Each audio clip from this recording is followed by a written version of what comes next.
independent from Vermont. It's wonderful to have you here in person, Senator. Good to be with you, Chris. So we're seeing the future here, which is you got Citizens United, and then you had the super PAC era. The era of the unlimited donations from folks that were making super PACs, and you had the big billionaires like Sheldon Adelson. Now we're in the next chapter, which is why do a super PAC where you have to disclose your donations when you could just create these sort of shell entities and move the money through there, and it's all dark money? It is, for those of us who believe in democracy, and in my state we have town meetings, believe it or not, one person, one vote, no advertising, hard to believe. These are very frightening times, and everything being equal, unless we overturn through a constitutional amendment Citizens United, unless we move to public of elections, the billionaire class in a very significant way is going to control American democracy. Well, let me play devil's advocate here. I saw an argument the other day from a conservative saying that basically this new era, that the old era of regulations was basically an incumbency protection racket, because if you're on the appropriations committee or you're a senator like yourself, you can go to all these entities, you got to give me money because I control the regulation over you, which advantages incumbents. In this brave new world where there's money coming from everywhere, you give challengers equal footing with incumbents. What do you say to that? Well, there's some validity to that argument, except the problem is now all of the challenges are owned by the big money people. Now, what's interesting is that the Republican Party now, as you may know, Chris, wants to go further than Citizens United. They think that that is too restrictive. They want to eliminate all campaign finance regulations, which means that the Koch brothers literally will be able to sit in a room and say, you want to run for governor of Idaho? Here's $100 million. You work for me. You want to run for Senate from California? Here's $500 million. You work for me.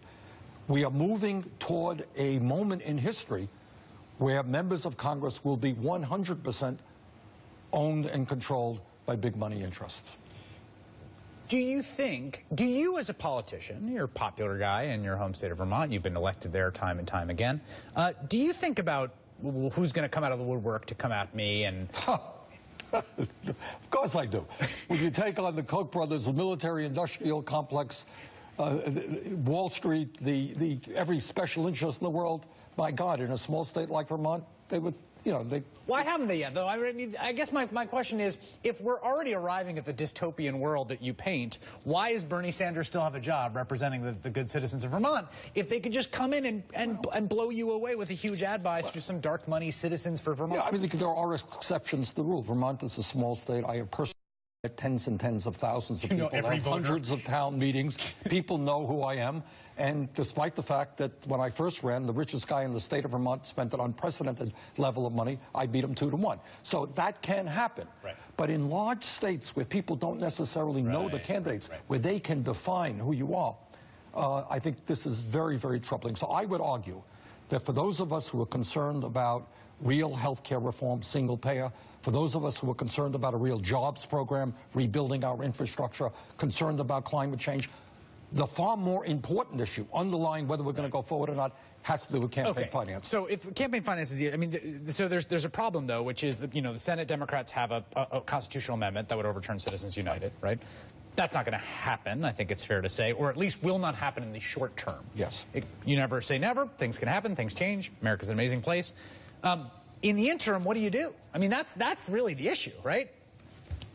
I think in the interim, what you have got to do, and where the Democrats have not been as strong as they should be, is really come up with an agenda, that speaks to the needs of a collapsing middle class.